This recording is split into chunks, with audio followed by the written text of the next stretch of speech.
ഈ നമ്മുടെ V D സതീശൻ്റെ നിലപാടിലേക്ക്, അതായത് അൻവറിനെ അകറ്റി നിർത്തിക്കൊണ്ട് വളരെ കൃത്യമായി സ്പഷ്ടമായി അൻവറുമായി സഹകരണമില്ല എന്ന് പറഞ്ഞ് ആ ഘട്ടത്തിൽ തള്ളിപ്പറഞ്ഞ് എന്തൊക്കെ തരത്തിലുള്ള സമ്മർദ്ദങ്ങൾ വന്നിട്ടും അതിനെ അതിജീവിച്ച് ലീഗ് പോലും അതുമായി ബന്ധപ്പെട്ട എടുത്ത നിലപാടിനെ പോലും മാറ്റിവെച്ചുകൊണ്ട് അൻവറിനെ മാറ്റി നിർത്തി ആത്മവിശ്വാസത്തോടെ തെരഞ്ഞെടുപ്പിനെ നേരിട്ട വി ഡി സതീശൻ ക്യാപ്റ്റൻ എന്ന് അണികൾ വിളിക്കുന്നു എങ്കിൽ ഈ നിലമ്പൂർ വിജയവുമായി ചേർത്ത് വെക്കുമ്പോൾ അതിൽ കാര്യമുണ്ട് താനും.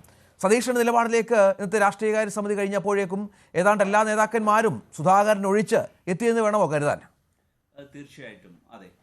അതായത് നിലമ്പൂർ UDFന് നൽകുന്ന ആത്മവിശ്വാസം എത്ര വലുതാണ് എന്നുള്ളത് നമ്മൾ ആലോചിക്കണം. കാരണം 9 വർഷമായി LDF സർക്കാർ ഒരു ഭരണ തുടർച്ചയിലാണ്.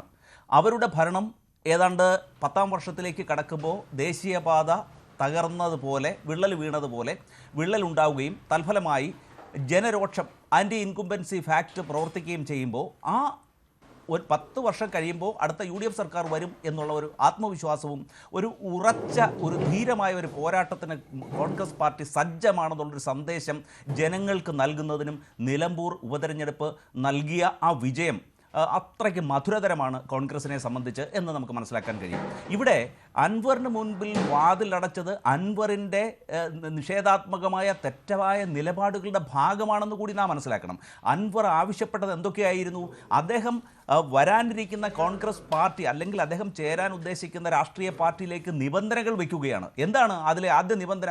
ഇപ്പോഴത്തെ UDF കൺവീനറും പ്രതിപക്ഷ നേതാവും ഞാൻ എത്തുന്നതിന് മുമ്പ് മാറണം, എനിക്ക് ഏറ്റവും പ്രധാനപ്പെട്ട മന്ത്രിസ്ഥാനങ്ങൾ നൽകണം, വനം വകുപ്പ് മന്ത്രിസ്ഥാനം നൽകണം എന്നൊക്കെ പറഞ്ഞുകൊണ്ട്, അതുപോലെ ഞാനിപ്പോൾ ഒഴിവാകുന്ന ഈ നിലമ്പൂർ സീറ്റിന് പകരമായി എനിക്ക് വിജയസാധ്യതയുള്ള സീറ്റ് തരണം, മലമ്പുഴ അതുപോലെ ഏറ്റവും പ്രധാനപ്പെട്ട സീറ്റ് നൽകണം എന്ന് ഒരിക്കലും ഒരു രാഷ്ട്രീയത്തിൻ്റെ ബാലപാഠം പോലും അറിയാൻ കഴിയാത്ത വിദ്യാർത്ഥികൾ അല്ലെങ്കിൽ അനുഭവ പരിജ്ഞാനം ഇല്ലാത്തവർ സംസാരിക്കുന്നത് പോലെ നിരന്തരമായി ആവശ്യങ്ങൾ ഉന്നയിച്ചുകൊണ്ട് കോൺഗ്രസ് പാർട്ടിയെ സമ്മർദ്ദത്തിലാക്കുമ്പോൾ ആ സമ്മർദ്ദത്തിന് വഴങ്ങാതെ രാഷ്ട്രീയ പോരാട്ടമായി ഈ തെരഞ്ഞെടുപ്പിനെ നേരിട്ടുകൊണ്ട് ധീരമായ നിലപാടെടുത്തപ്പോൾ കേരള ജനത ഒന്നാകെ നിലമ്പൂർ തെരഞ്ഞെടുപ്പിൻ്റെ വിജയത്തിന് കോൺഗ്രസ് പാർട്ടിയോടൊപ്പം നിന്നു എന്ന യാഥാർത്ഥ്യം നമ്മൾ മനസ്സിലാക്കണം. കാരണം ഇതൊരു നിലപാടിൻ്റെ വിജയം കൂടിയാണ്. ഇത് എടുത്ത ധീരമായ ഒരു നിലപാട്. നോക്കൂ, മുൻകാലങ്ങളിലൊക്കെ, അതായത് പഴയ ഈ കോൺഗ്രസ് ഗ്രൂപ്പ് വഴക്കൊക്കെ നിലനിരുന്ന ഒരു കാലഘട്ടത്തിൽ ഒരു നേതാവ് ഒരു തീരുമാനമെടുക്കുമ്പോൾ പല തരത്തിലുള്ള അപസ്വരങ്ങൾ ഉണ്ടാകുമായിരുന്നു. ഇവിടെ ക്യാപ്റ്റനെന്നോ അല്ലെങ്കിൽ മേജറെന്നോ ഒക്കെ വിളിച്ചുകൊണ്ട് ഒരു മിലിറ്ററി ഡിസിപ്ലിൻ നമ്മുടെ ഈ ഇൻ്റർനാഷണൽ കോൺഗ്രസിൻ്റെ കേരള ഘടകത്തിൽ നടപ്പാക്കാൻ കഴിഞ്ഞു എന്ന് കേരളത്തിലെ നേതാക്കന്മാർക്ക്, അത് മുൻ ശ്രീ കെ സുധാകരൻ ഉൾപ്പെടെ ഉള്ളവർക്ക് അഭിമാനിക്കാൻ വക നൽകുന്ന അത്രയ്ക്ക് ഈ സംഘടനയെ ശക്തമാക്കുകയും ഏത് കേഡർ പാർട്ടിയോടും കിടപിടിക്കാൻ കഴിയുന്ന തരത്തിൽ കോൺഗ്രസ് പാർട്ടിയെ മാറ്റുകയും ചെയ്തതിൻ്റെ ഫലമാണ് ഈ ടീം UDFൻ്റെ വിജയം എന്ന രീതിയിൽ ഈ നിലമ്പൂർ ഉപതെരഞ്ഞെടുപ്പിനെ അവർ കരുതുന്നത്. അതിലൊരു തർക്കവുമില്ല. ഇവിടെ അൻവർ സ്വയം കുഴിച്ച കുഴിയിലേക്ക് അൻവർ വീഴുകയായിരുന്നില്ലേ ചെയ്തത്? അദ്ദേഹം നോക്കൂ, അദ്ദേഹത്തിന് ആദ്യമായിട്ട് UDF നൽകിയ വാഗ്ദാനം എന്താണ്? നിങ്ങൾക്ക് അസോസിയേറ്റ് മെമ്പർഷിപ്പ് നൽകാം, പക്ഷേ ആരെ സ്ഥാനാർത്ഥിയാക്കണം നൽകാമെന്ന് പറഞ്ഞു. ശേഷം കാത്തിരുന്നു. അതെ, അൻവറിന്റെ ആളുകൾ തന്നെ പറയുന്ന വളരെ പ്രധാനപ്പെട്ട കാര്യമുണ്ട്. കാത്തിരുന്നു, നൽകിയില്ല, സതീശനാണ് ചതിച്ചത് എന്ന് ആവർത്തിച്ച് പറയുകയാണ്. ഇന്നിപ്പോൾ ഷാഫി പറമ്പിൽ പറഞ്ഞത് രാഷ്ട്രീയ വിജയമാണ്.